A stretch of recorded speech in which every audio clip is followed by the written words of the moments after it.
गणपति नमः। आज माघ मास के बुधवार को सुनिए बुधवार की पौराणिक कथाएं, साथ में सुनेंगे धन समृद्धि प्रदान करने वाली, बरकत देने वाली माता अन्नपूर्णा की कथा। तो इन सभी कथाओं को श्रद्धा और भक्ति के साथ आप पूरा अवश्य सुनिए। प्रेम से बोलिए गणेश जी महाराज की जय हो। बहुत समय पहले की बात है, एक गांव में एक भाई बहन रहते थे। भाई बहुत गरीब था पर उसकी बहन पैसे वाली थी। जब बहन के ननद का विवाह था तब बहन ने ना तो अपने भाई को विवाह में आने का निमंत्रण दिया और ना ही कोई चिट्ठी भेजी। भाई को बाहर वालों से पता चला कि उसकी बहन के ननद का विवाह है। भाई ने अपने गांव वालों को बताया, तब गांव वालों ने अपनी बहन से चुनरी, बिछिया और साड़ी जैसा जिनसे बन पड़ा कन्या के लिए दिया। भाई सारा सामान लेकर बहन के गांव पहुंचा। बहन के घर जाने पर बहन की देवरानी बोली, भाभी जी आपके भाई आए हैं।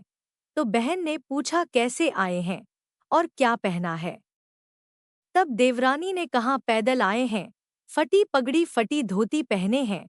तो बहन बोली, मेरे ससुर हवेली के सामने दुकान में बैठे हैं, मुझे शर्म आती है। भाई को बोलो पीछे के दरवाजे से आए। भाई के आते ही बहन ने भाई को एक कमरे में बंद कर बाहर से ताला लगा दिया। एक तरफ लड़की का विवाह हो रहा था, गाजे बाजे बज रहे थे, अतिथियों को भोजन कराया जा रहा था, और दूसरी तरफ भाई को कोई भी पानी तक पूछने वाला नहीं था। तभी भांजे की बहू कोड़ोट दया आई और उसने दरवाजा खोल दिया। दरवाजा खुलते ही भाई वहां से भागा। 2 दिन के भूखे प्यासे रहने के कारण उसे चक्कर आने लगे। रास्ते में एक गणेश जी का मंदिर था, वहां जाकर वह गिर गया और रोते रोते गणेश भगवान को अपनी व्यथा सुनाई और बोला, है गणेश जी महाराज, आज मेरी गरीबी के कारण से मेरी सगी बहन ने मुझे धिक्कार दिया। घर जाने पर मेरी पत्नी मेरे बच्चे जब पूछेंगे कि विवाह से क्या मैं लेकर आए हो तो मैं क्या जवाब दूंगा? तब गणेश जी को उस पर दया आ गई और गणेश जी भगवान बोले, मेरे बगीचे से ककड़ी और तरबूज तोड़कर ले जा। तब भाई ने ककड़ी तोड़कर झोला भर लिया और अपने घर गया। घर जाते ही बच्चों ने पूछा, पिताजी बुआ के यहाँ से हम लोगों के लिए क्या लाए हो? झोला खोलते ही छोटे तरबूज सोने के गेंद में बदल गए। बाकी तरबूज का काटने से हीरे मोती निकले। पत्नी बोली, आप बहन के घर से इतना कुछ क्यों लाए? आपकी बहन ने हम लोगों को बहुत ज्यादा दे दिया है। भाई ने कुछ भी जवाब नहीं दिया। गणेश भगवान की कृपा से उनके दिन बदल गए। भाई का काम धंधा जोरों से चलने लगा। धीरे धीरे गहने कपड़े, रहने के लिए मकान बन गए। पत्नी बोली, एक बार नंद जी को बुलाकर लाओ। तो भाई ने नए कपड़े नए जूते पहनकर रथ में बैठकर बहन को लेने गया। देवरानी बोली, भाभी जी आपके भाई आए हैं। बहन ने पूछा, कैसे आए हैं और क्या पहना है? तब देवरानी बोली, रथ में बैठकर खूब ठाट बाट से आए हैं। बहन बोली, मेरे भाई को बोलो कि हवेली के सामने से आए, मेरे ससुर देवर जेठ देखेंगी। भाई का बहन ने खूब स्वागत सत्कार किया। भाई बोला, बहन मैं तुम्हें लेने आया हूँ।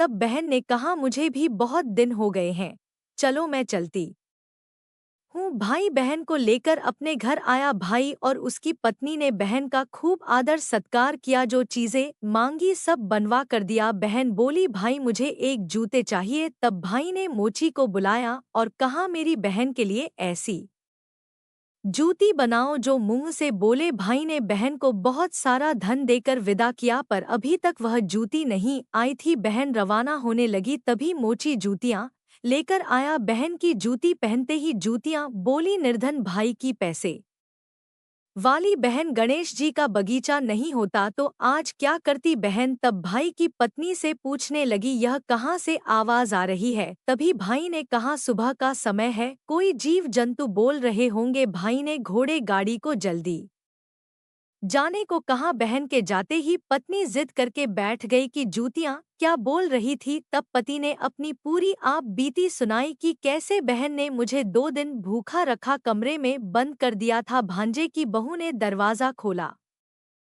तब मैं बाहर आया और गणेश जी के शरण में जा पहुंचा। गणेश जी की कृपा से हमारे दिन बदले हैं। उसने अपनी पत्नी को सारी बातें बताई। तब पत्नी बोली, अगर मुझे मालूम होता तो मैं आपकी बहन को कुछ नहीं देती, मेरा दिया हुआ सब कुछ वापस लेकर आओ। तब पति बोला, गणेश भगवान ने हमें सब दिया है, अगर वह मुझे भूखा प्यासा कमरे में बंद नहीं करती तो मैं गणेश भगवान के मंदिर में क्यों जाता? क्या मैं गणेश जी को अपना दुखड़ा सुनाता? तुम अपना मन मैला मत करो और अपने पर तो गणेश जी की कृपा है, और किस चीज की कमी है? फिर दोनों गणेश के आगे झुककर प्रणाम करते हैं और जयकारा लगाते हैं, हे गणेश जी महाराज, जैसी कृपा आपने गरीब भाई पर की वैसे ही अपने सभी भक्तों पर अपनी कृपा बनाए रखना। तो प्रेम से बोलिए, गणेश जी महाराज की जय हो। आइए अब सुनते हैं गणेश जी महाराज की अगली पौराणिक कथा। एक बार देवी तुलसी विवाह हेतु वर ढूंढने के लिए तीर्थ यात्रा पर निकली थी और ढूंढते ते वह गंगा किनारे पहुंच गई। उस समय गणेश भगवान गंगा किनारे तप कर रहे थे। उन्हें देखते ही देवी तुलसी उन पर मोहित हो गई और उनके मन में गणेश भगवान से विवाह की इच्छा उत्पन्न हुई। फिर देवी तुलसी ने गणेश जी के पास जाकर उनका ध्यान भंग कर दिया। आंखें खोलने के बाद गणेश भगवान के सामने देवी तुलसी खड़ी थी, लेकिन सामने एक स्त्री है, इसलिए अपने क्रोध को नियंत्रण में रखकर गणेश भगवान ने पूछा, आप कौन है देवी, और मेरा ध्यान भंग करने का क्या कारण है? तो जवाब में देवी तुलसी ने अपने परिचय के साथ गणेश जी से विवाह की बात कर ली। उत्तर में गणेश भगवान जी बोले, देवी मैं ब्रह्मचारी हूँ, इस वजह से मैं विवाह नहीं कर सकता। अपने विवाह प्रस्ताव के लिए ना सुनने के बाद देवी तुलसी क्रोधित हो गई और उन्होंने गणेश जी को श्राप दे दिया कि उनका ब्रह्मचर्य टूटेगा और उनके 2 विवाह होंगे। इस बात पर गणेश भगवान भयंकर क्रोधित हो उठे, क्योंकि एक तो वह स्त्री है, इसलिए ध्यान भंग करने पर भी गणेश जी ने कुछ नहीं कहा और इतनी विनम्रता से बात करने पर भी उन्हें श्राप दिया गया। फिर गणेश जी ने भी दे तुलसी को श्राप दे दिया कि तुम्हारा विवाह शंखचूर्ण नाम के असुर के साथ होगा। एक देवी होकर भी उनका विवाह एक राक्षस से होगा। यह जानकर देवी तुलसी विचलित हो गई और विनायक जी से इस कठोर श्राप से मुक्ति दिलाने की क्षमा याचना करने लगी। फिर गणेश जी को तुलसी देवी पर दया आ गई। वे बोले कि मेरा श्राप तो बदल नहीं सकता, वह तो सच होकर ही रहेगा, लेकिन अगले जन्म में तुम एक पेड़ बनोगी और भगवान महाविष्णु जी को अत्यंत प्रिय होंगी। उनकी पूजा में भी तुम्हारा एक महत्वपूर्ण स्थान होगा और कलयुग के इंसानों को तुम मोक्ष का मार्ग दिखाओगी। लेकिन तुमने मेरा तप भंग किया है और मुझे ब्रह्मचारी होकर भी 2 विवाह का श्राप भी दिया है, इसलिए मेरी किसी भी प्रकार की पूजा में तुम निषिद्ध रहोगी। इस प्रकार देवी तुलसी गणेश भगवान की पूजा में निषिद्ध हो गई। प्रेम से बोलिए, गणेश भगवान की जय। आइए सुनते हैं गणेश जी के विवाह की कथा। भगवान गणेश का मुख हाथी का है और एक दांत भी टूटा हुआ है। इन्हीं 2 कारणों की वजह से उनका विवाह नहीं हो पा रहा था। इस बात से गणेश जी महाराज अक्सर नाराज रहा करते थे। एक दिन एक देवता के आग्रह पर विनायक जी उसके विवाह में अपनी उपस्थिति दर्शाने गए। विवाह स्थल पर पहुंचने के बाद कुछ देवताओं ने मिलकर गणेश भगवान का समय पर विवाह न होने के कारण उपहास किया, जिससे गणेश जी बहुत ही अधिक नाराज हो गए। उसी दिन उन्होंने ठान लिया कि जब तक मेरा विवाह नहीं होता तब तक मैं किसी भी देवता का विवाह नहीं होने दूंगा। गणेश भगवान के पास विवाह और अन्य संदेश लाने का काम उनके प्रिय वाहन मूषक राज करते थे। अब मूषक राज जब भी किसी देवता के विवाह का समाचार लाते, तब गणेश जी उसे आदेश देते और मूषक राज अपनी सेना के साथ जाकर उस विवाह के मंडप को गिराकर तहस नहस कर देते और बारातियों को भी भगा देते। इस तरह गणेश जी और मूषक राज की मिली भगत की वजह से किसी भी देवता का विवाह नहीं हो पा रहा था। गणपति जी के व्यवहार से तंग आकर सभी देवी देवता भगवान शिव और माता पार्वती जी के पास पहुंच गए और इस विराट समस्या का समाधान मांगने लगे। भगवान शिव और माता पार्वती ने कहा कि इसका हल तो आपको केवल ब्रह्मदेव जी के पास ही मिल सकता है, कृपया करके आप ब्रह्मलोक को जाएं।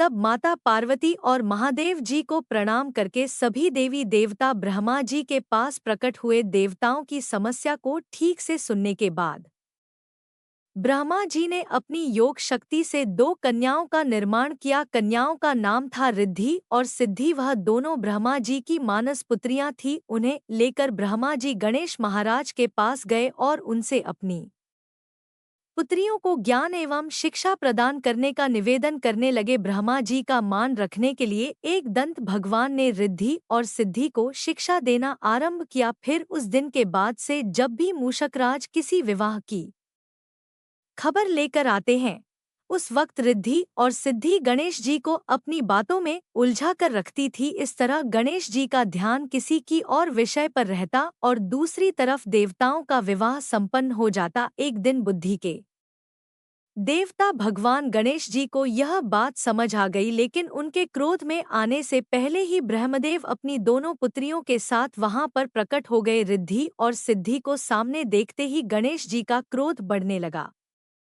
किंतु विनायक जी के मुख से कोई भी शब्द निकलने के पहले ही भगवान ब्रह्मदेव ने कहा है, गणेश जी आपने स्वयं ही मेरी पुत्रियों को शिक्षा दी है और अब मुझे इन दोनों की विवाह योग्य कोई वर नहीं मिल रहा। मेरी आपसे विनती है कि आप ही रिद्धि और सिद्धि से विवाह करके मुझे धन्य कीजिए। परमपिता ब्रह्मदेव जी की शांत वाणी को सुनकर गणेश जी का क्रोध शांत हो गया और वे उस विवाह प्रस्ताव के लिए हंसी खुशी राजी हो गए।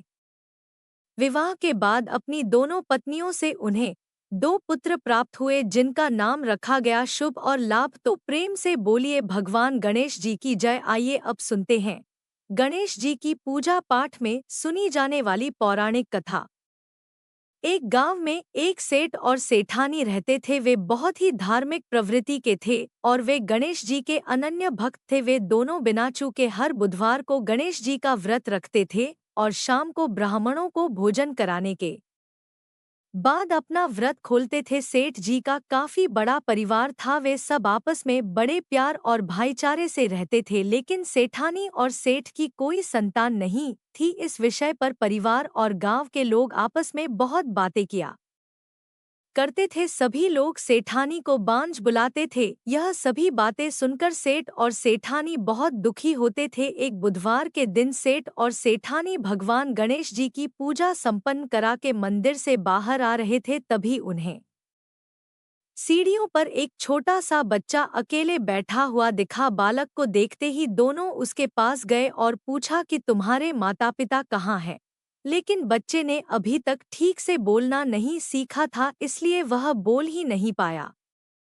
पर दोनों सेठ और सेठानी बच्चे के पास शाम तक बैठे रहे। तब तक पंडित जी और सेठ जी और उनके नौकरों ने आसपास जाकर बच्चे के माता पिता को खोजने की कोशिश की, लेकिन उन्हें बच्चे के माता पिता या बच्चे खोने की कोई खबर ही ना मिली। फिर पंडित जी ने सेठ और सेठानी को वह बच्चा अपने घर ले जाने के लिए कह दिया। साथ में यह भी कहा कि अगर बच्चे के माता पिता यहाँ पर आते हैं तो मैं स्वयं उन्हें आपके पास ले आऊंगा। तब सेठ और सेठानी की खुशी का ठिकाना नहीं रहा। वे दोनों खुशी खुशी उस नन्हे बालक को अपने साथ घर लेकर गए। सेठानी ने बच्चे का नाम अपने आराध्य भगवान श्री गणेश जी के नाम पर गणेश रख दिया और बड़े ही प्यार और दुलार से उसका पालन और पोषण करने लगे। कुछ दिनों के बाद उसी गांव में एक ठग पति पत्नी आए। उनका इरादा गांव के सबसे अमीर आदमी को ठगने का था। वे दोनों ठग गणेश मंदिर की सीढ़ियों पर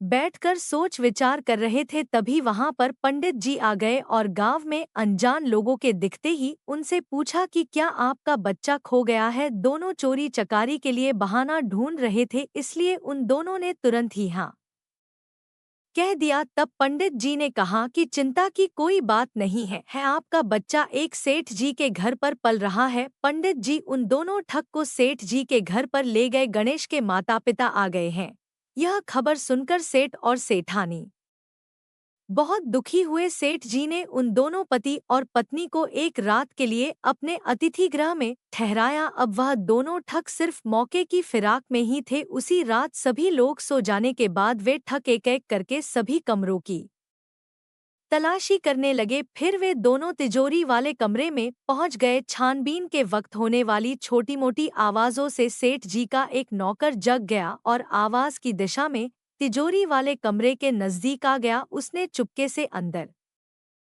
जब झांक कर देखा तो दोनों ही मेहमान कीमती सामान चुरा रहे थे। नौकर ने यह देखते ही धीरे से उस कमरे के बाहर की कुंडी लगा दी और चोर चोर बोलकर पूरे घर में हल्ला मचा दिया। शोरगुल की आवाज सुनते ही घर के सभी लोग इकट्ठा हो गए। तब सेठ जी ने उन दोनों चोर पति पत्नी को कमरे से बाहर निकाला और सुबह ही पंचायत में हाजिर कर दिया। सेठ जी ने सरपंच जी को पूरा मसला बताया और कहा कि यह दोनों तो चोर हैं, अब हम पुत्र गणेश को इन दोनों को नहीं देंगे। लेकिन वे दोनों ठग पति पत्नी अपनी जिद पर ही अड़ गए और बच्चे को ले जाने की जिद करने लगे। सरपंच जी ने इस गंभीर समस्या का एक तोड़ निकाला। उन्होंने सेठानी और दूसरी औरत को गणेश जी के सामने खड़ा कर दिया और कहा, जिसके भी आंचल से दूध की धार गणेश के मुंह में जाएगी वह बालक गणेश उसके पास ही रहेगा। फिर वे दोनों अपने अपने आंचल मोह के सामने फैलाकर खड़ी हो गई। सेठानी जी मन ही मन भगवान गणेश के नाम का जप कर रही थी। देखते ही देखते गणेश भगवान की कृपा से सेठानी की आंचल से दूध की एक धार गणेश जी के मुंह में गिरी और इस तरह बालक गणेश सेठ और सेठानी के साथ हमेशा के लिए रहने लगा। बोलिए गणेश जी भगवान की जय। अब आप सुनिए भगवान गणेश की यह दूसरी कथा। बहुत समय पहले की बात है। एक दिन गणेश जी ती पर सैर कर रहे थे। सैर करते करते वे एक अनाज के खेत में पहुंच गए और भोग लगने के कारण उन्होंने उस खेत में से अनाज के दाने तोड़कर खा लिए। वह खेत सेठ धनीराम जी का था। कुछ समय बाद गणेश जी को अपने किए पर पछतावा होने लगा, क्योंकि उन्होंने सेठ जी को बिना पूछे ही उस खेत से अनाज चुरा लिया था। फिर गणेश जी ने सोचा कि अपने किए बुरे कर्म का प्रायश्चित तो करना ही पड़ेगा, इसलिए उन्होंने सेठ जी के यहाँ 12 साल के लिए नौकरी करने की ठान ली। उसके बाद अगले दिन सुबह विनायक जी 1314 साल के एक लड़की के रूप में नौकरी मांगने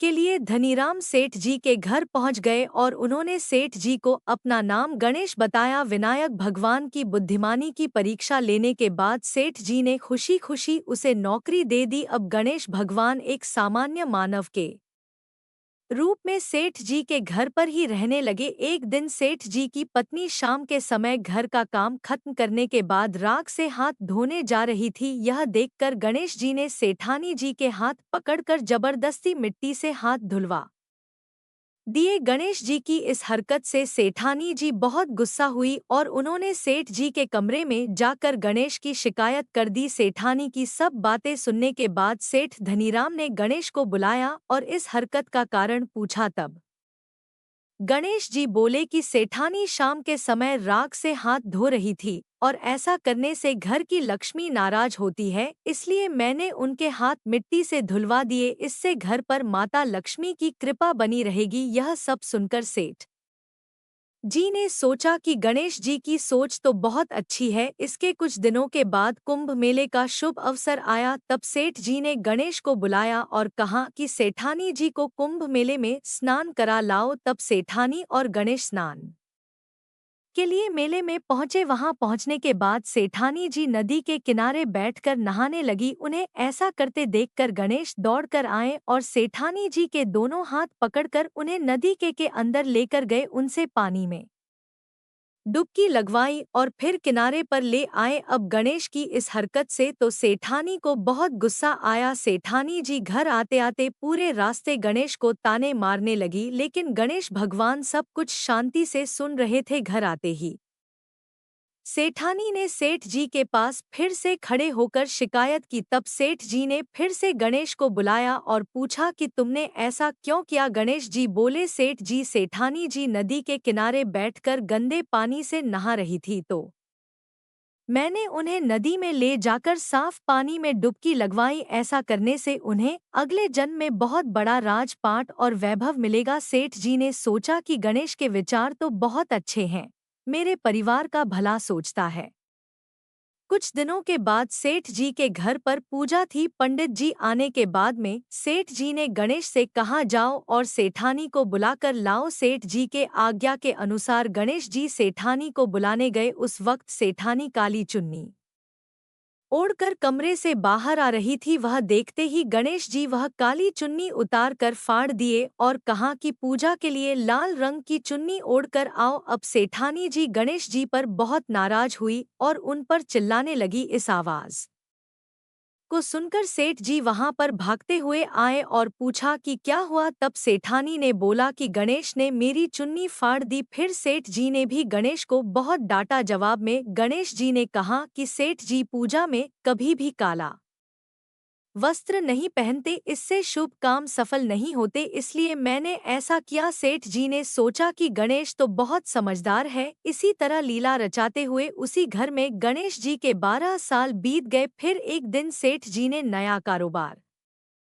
शुरू करने से पहले घर में पूजा रखी थी। पूजा करते करते सेठ जी को याद आया कि पूजा की सामग्री में गणेश भगवान की मूर्ति तो है ही नहीं। तब उन्होंने अपने नौकर गणेश को पूजा घर से भगवान विनायक जी की मूर्ति लाने के लिए कहा। तब गणेश बोला कि मुझे ही मूर्ति समझकर आप पूजा में विराजमान कीजिए, आपके सारे शुभ काम सफल हो जाएंगे। इस बात को सुनकर सेठ जी को गुस्सा आया और वे बोले, गणेश तुम अब तक सेठानी से मजाक करते थे, अब मुझसे भी करने लगे हो। तब उत्तर में गणेश जी ने मुस्कुराते हुए सेठ जी से कहा कि मैं मजाक नहीं कर रहा, मैं सत्य कह रहा हूँ। इतना कहने के बाद नौकर गणेश ने अपना असली भगवान स्वरूप धारण कर लिया। साक्षात भगवान श्री गणेश को सामने देखते ही सेठ और सेठानी उनके चरणों में लीन हो गए और उन्होंने अपनी पूजा संपन्न की। इसके बाद गणेश जी देखते ही देखते अंतर्ध्यान हो गए। बाद में सेठ और सेठानी को बहुत पछतावा होने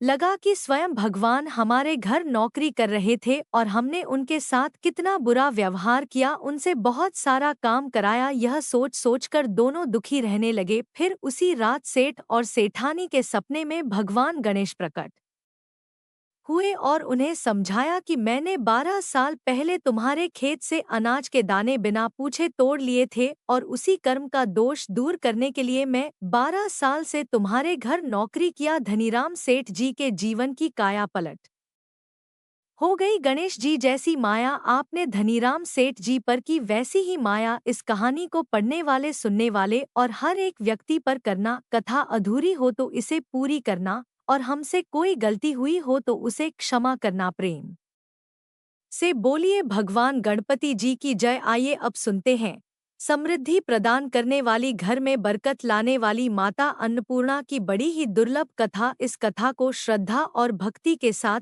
पूरा अवश्य सुनिए। प्राचीन काल की बात है, पुरुषोत्तमपुर नामक गांव में एक बहुत धर्मात्मा सेठ जी रहा करते थे। उनके 5 पुत्र और एक सबसे छोटी पुत्री थी, उसका नाम गौरी था। सेठ जी का भरा पूरा परिवार था। सेठ जी ने अपने सभी 5 पुत्रों का विवाह कर दिया था और जब छोटी बेटी गौरी विवाह के योग्य हुई तो उन्होंने उसका विवाह एक दूसरे नगर के अपने ही समान धनी परिवार में कर दिया। अब सेठ जी की पुत्री गौरी दुल्हन बनकर जिस घर में गई वहां उसका पति अपने माता पिता का इकलौता पुत्र था। अब गौरी बड़ी ही प्रसन्नता पूर्वक अपने ससुराल में रहने लगी। गौरी बड़ी ही सदाचार, गुणवान तथा रूपवती थी। एक दिन की बात है, जब 1.25 महीना हो गया तब सास ने गौरी को रसोई संभालने के लिए दे दिया। रसोई की सारी बातें समझा दी। गौरी अपनी सासू माँ के पाँव छूकर रसोई में प्रवेश करती है। तब सास ने कहा, बहू रोज सुबह जल्दी उठकर पूजा पाठ करके रसोई में प्रवेश करना, फिर खाना बनाना। रोटी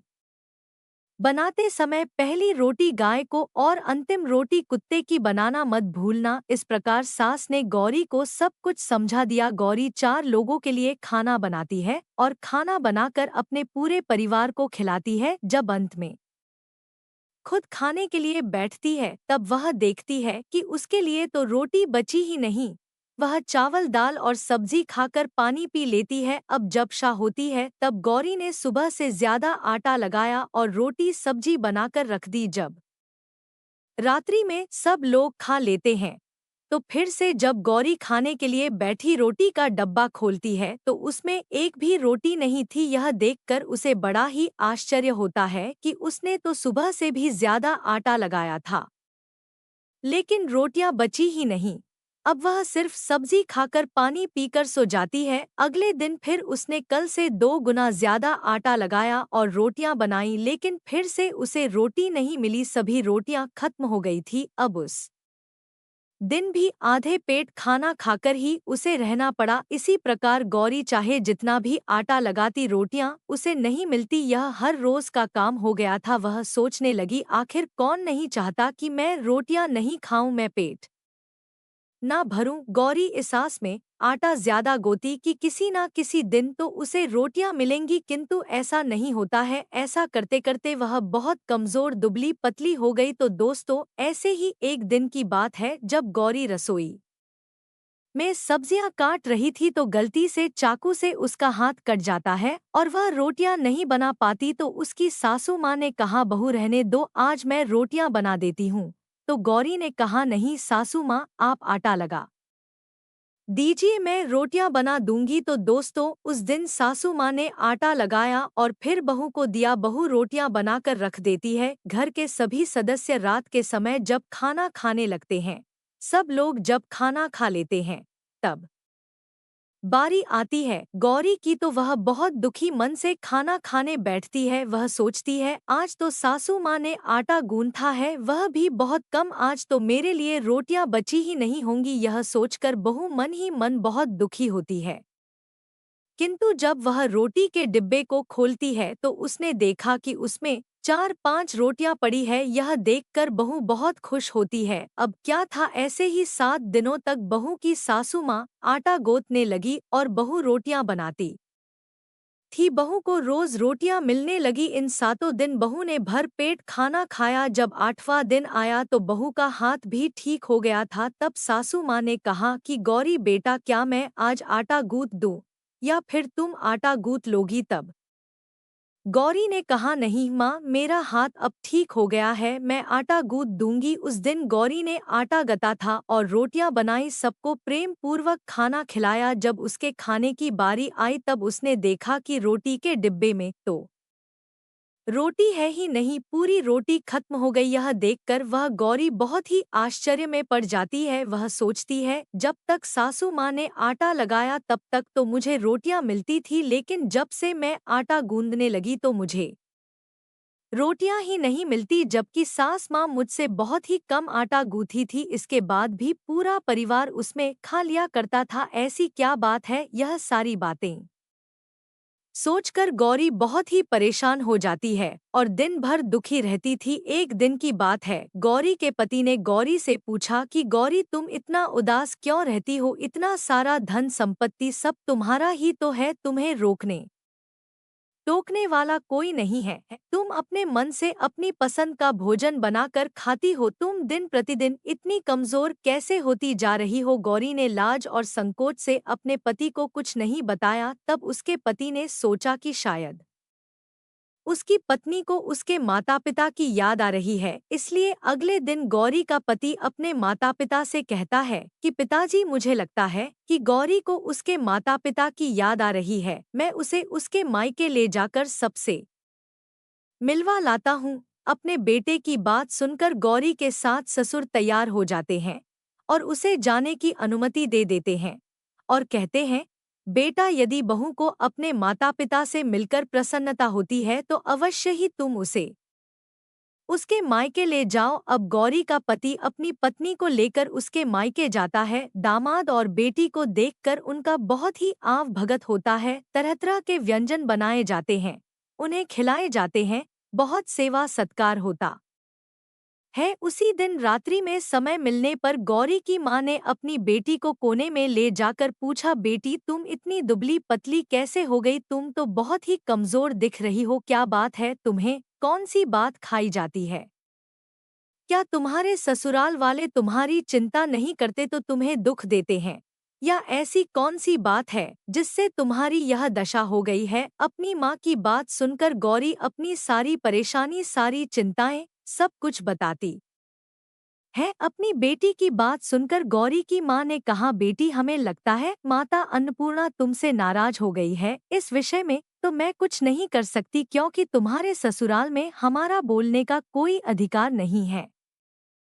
इसलिए मैं तो कहूंगी कि तुम यहाँ से जाने के बाद इस विषय में अपने सास और ससुर से बात करना, वही कुछ हल बताएंगे और तुम्हारी समस्या का समाधान होगा। बेटी, माँ अन्नपूर्णा जिससे नाराज होती है उसके साथ ऐसा ही होता है। अब अपनी माँ की बातें सुनकर गौरी निश्चय करती है कि वह सारी बातें अपनी सासू माँ से कहेगी। अब जब सुबह का समय होता है तो गौरी अपनी माता पिता से विदाई लेकर अपने ससुराल आ जाती है और ससुराल आने के बाद वह अपने सास ससुर और पति से सारी बातें कह सुनाती है। वह कहती है, माँ जी, जब से मैंने रसोई संभाला है, मैं खाना बनाती हूँ, तब से मुझे एक भी दिन रोटियां नहीं बचती। मैं बिना खाए ही सो जाती हूँ, किसी किसी दिन पानी पीकर ही सो जाती हूँ, किसी किसी दिन चावल सब्जी खाती हूँ, रोटी तो मुझे मिलती ही नहीं है। और माँ जी, आपको याद है मेरा हाथ कटा था, तब आप उस समय आटा गूंथा करती थी, और वह भी बहुत कम, फिर भी मेरे लिए रोटियां बचा करती थी और मैं भर पेट खाना खाती थी। लेकिन अब जब मेरे हाथ का घाव ठीक हो गया, तब से मैं फिर से आटा गूंथने लगी और रोटियां बनाने लगी। अब मेरे लिए फिर से रोटियां नहीं बचती, मैं आधी पेट ही खाना खाती हूँ। अपनी बहू की बातें सुनकर सास को सब कुछ समझ में आ गया। उसने कहा, बहू, यह शायद मेरी ही गलती है। मैंने तुम्हें सब कुछ बताया, सब कुछ सिखाया, लेकिन एक बात तो बताना भूल ही गई। ऐसा कहकर सास अपनी बहू का हाथ पकड़कर गौरी को रसोई में ले जाती है। एक परात में आटा निकालकर उस आटे को अच्छे से गूंथती है। गूंथने के बाद उस गूंथे हुए आटे पर अपनी उंगलियों की 5 छाप लगा देती है और कहती है कि बहू, यह माँ अन्नपूर्णा का छाप होता है, उनका चिन्ह माना जाता है। आटा लगाने के बाद कोई भी स्त्री इस तरह छाप लगाती है तो उसके घर में बरकत होती है। इसका अर्थ यह है कि माँ अन्नपूर्णा की कृपा सभी परिवार वालों पर बरसे और कोई भी सदस्य भूखे पेट ना सोए। बहू, मैं तुम्हें ऐसा बताना भूल गई, तुम आटा लगाते वक्त आटे पर अपनी 5 उंगलियों का छाप छोड़ देना और माँ अन्नपूर्णा तुम्हारे ऊपर अवश्य ही कृपा करेंगी। तुम कभी भी खाली भूखे पेट नहीं सोगी, यह बरकत का चिन्ह होता है। अब अपनी सासू माँ की बात सुनकर बहू हर रोज आटा गती और फिर उस पर अपनी 5 उंगलियों की छाप छोड़ देती और फिर रोटियां बनाती। अब बहू को हर रोज रोटियां मिलने लगी, वह भर पेट भोजन करने लगी और स्वस्थ भी हो गई। माँ अन्नपूर्णा की कृपा उस पर बरसने लगी। उसके हाथ में माँ अन्नपूर्णा का वास हो गया। घर पर कोई भी सदस्य भूखा नहीं रहता और जो कोई मेहमान आता या कोई भी भीख मांगने के लिए भिक्षुक आता, उसे भी वह खाना खिलाकर ही घर से विदा करती। इस प्रकार बहू के ऐसा करने से उसके घर में बरकत होने लगी, अन्न की वर्षा होने लगी। तो प्रिय भक्त जनों, आटे को गूंद कर उस पर 5 उंगलियों का छाप लगाना हमारी पुरानी परंपरा है। यह माता लक्ष्मी जी और माता अन्नपूर्णा का चिन्ह माना जाता है। ऐसा करने से माता अन्नपूर्णा सदा प्रसन्न रहती है और घर वालों पर अपनी कृपा दृष्टि बनाए रखती है। हमारे पूर्वजों से लेकर अब तक यह परंपरा चली आ रही है। सभी माताएं बहनें अपनी 5 उंगलियों की छाप आटे पर अवश्य ही लगाती है और माँ अन्नपूर्णा से प्रार्थना करती है कि सबका पेट भरना, सबका कल्याण करना और घर में अनंत धन की वर्षा करना। तो प्रेम से बोलिए, अन्नपूर्णा माता की जय। ओम नमः शिवाय। जय माता दी, जय भोलेनाथ। ओम श्री गणेशाय नमः। आज की कथाएं अगर आपको पसंद आती है तो हमारे चैनल को सब्सक्राइब करके बेल आइकन जरूर प्रेस करिएगा और वीडियो को लाइक कीजिएगा। कमेंट में गणेश भगवान और अन्नपूर्णा माता की जय भी जरूर लिखिए।